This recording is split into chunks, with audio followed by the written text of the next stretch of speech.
E olha, hoje é o Dia do Consumidor. E você sabe quais são os seus direitos? Porque todos nós somos consumidores, né? Para ajudar você, nós vamos conversar agora com um advogado que vai responder ou vai tirar algumas dúvidas dos nossos telespectadores. Então você já vai mandando aqui, ó, 99992-9995, para a gente tirar dúvidas, saber os direitos. Deve ter muita gente com perguntas. E quem é o advogado que está com você, Larissa?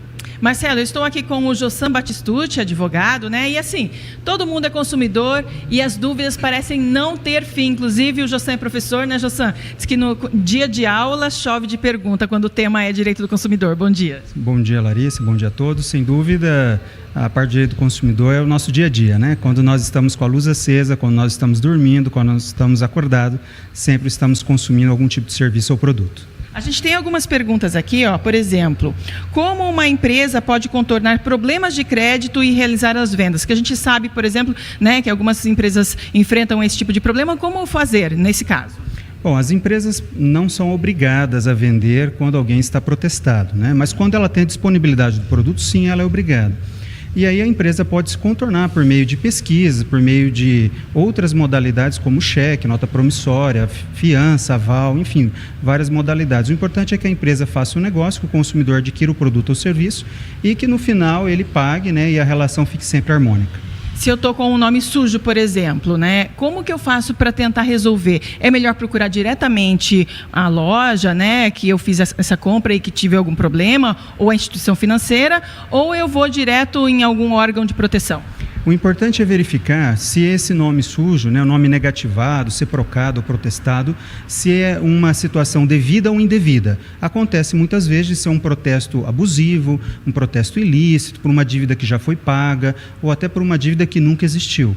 Em situações assim, sempre é importante procurar primeiro o próprio ente, né, ou um banco, o lojista, enfim, quem foi que fez esse protesto, essa negativação. Se não resolver, aí sim ele pode procurar o PROCON, pode procurar o Ministério Público de Defesa do Consumidor, pode procurar também órgãos as agências reguladoras da área. Se for, por exemplo, o banco, vai procurar o Banco Central. Se for energia elétrica, vai procurar a ANEEL. Se for telefonia, vai procurar a Anatel, além daquilo que é comum, como sites de reclamação. E também, se não for possível resolver de nenhuma outra forma, ele pode entrar com uma ação na justiça e pedir também indenização por danos morais. Já chegou pergunta por aí, Marcelo? Chegou sim, nós já temos a participação. Você pode ligar também no 99992-9995. Bom dia, doutor.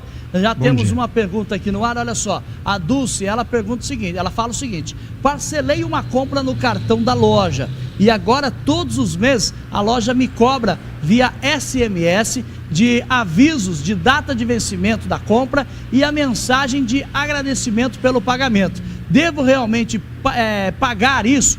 Posso requerer o meu dinheiro de volta? Ela inclusive ali, olha lá, manda ali uma foto da fatura. Envio de mensagem automática, 5,50, ou seja, manda uma mensagem para ela, lembrando que ela tem que pagar e agradecendo ela pelo pagamento, mas cobra, doutor.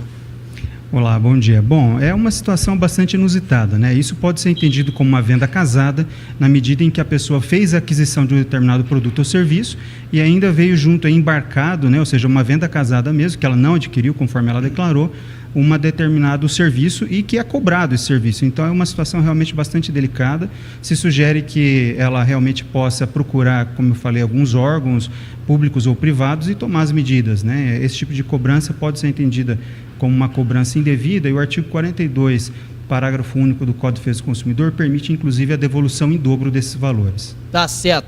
Nós temos mais mensagens, mais perguntas aqui. Ó, a Rose está fazendo a seguinte pergunta: em dezembro fiz uma compra pela internet e não recebi o produto, mas está vindo o valor na minha fatura, deve ser no cartão, né? O vendedor disse que desistiu de vender o produto e o site disse que não podem fazer nada. Ela está desesperada. O que fazer, doutor? É importante verificar se esse tipo de compra foi feito naqueles sites de compras coletivas ou aqueles sites de intermediação, ou se foi direto com o próprio fornecedor, o lojista, né? Independente de qual situação for, ela deve imediatamente fazer o cancelamento dessas compras, desses lançamentos no seu cartão. Então, ela tem que fazer contato com a operadora de cartão, com o banco dela e cancelar esses pagamentos. E fazer um requerimento de devolução dos valores. Uma vez que é feita essa determinada contratação, não pode, a não ser que haja realmente um motivo justo, né, um caso fortuito, uma força maior, não pode o fornecedor desistir de vender, né? Ele tem a obrigação de fazer a entrega.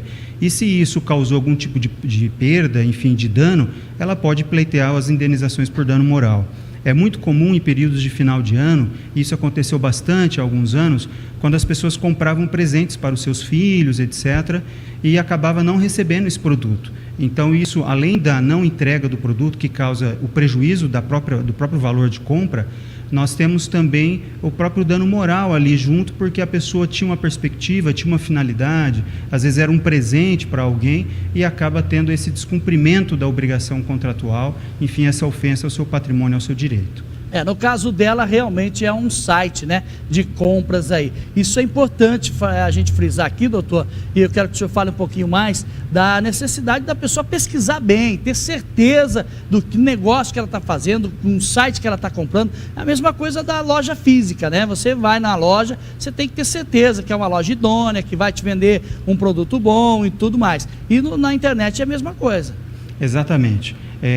Qualquer relação contratual, uma relação de compra e venda, por exemplo, é uma relação contratual, ainda que seja um contrato verbal, que as pessoas não venham a se documentar, a fazer todo algo, né, uma escritura, algo robusto. Mesmo que não seja feito isso, aquela situação de, às vezes, comprar uma coxinha em algum lugar, é um contrato de compra e venda. Você vai comprar uma bala, um sorvete, é um contrato de compra e venda. Então, você tem que se atentar à procedência, se o local é adequado, ainda mais se for para uma entrega futura, como é o caso dessa última pergunta que veio. Aí a preocupação tem que ser maior. Como qualquer relação onde você vai fazer uma compra, você tem que, de alguma maneira, se certificar, você como consumidor, se a pessoa vai cumprir a obrigação dela, porque você receber o dinheiro de volta depois pode ser muito difícil. Da mesma forma, o próprio lojista também tem que certificar se essa pessoa vai pagar, que é a primeira pergunta, a segunda pergunta que eu respondi. Sim. Então, é uma relação contratual onde ambas as partes devem se preocupar sobre o cumprimento dessa obrigação. Quando é um cumprimento mais imediato, né? Olha, eu dou o dinheiro de um lado e pego o refrigerante, a água de outro lado, aí fica mais tranquilo. Mas quando é uma obrigação que a gente fala que é diferida no tempo, ou seja, para ser entregue 1, 2, 3 dias depois, tem que estar realmente um pouco preocupado. Tá certo. Obrigado, doutor Jossan Batistucci. Nós temos várias perguntas aqui, obrigado. Mas é um assunto realmente que chama muita atenção, direito do consumidor, mas o nosso tempo aqui é curto, então quero agradecer você que mandou a sua pergunta. De repente, a gente não conseguiu responder aqui, tá bom? Mas o doutor veio para trazer tirar algumas dúvidas nesse momento, que hoje é o dia 15, é o dia do consumidor.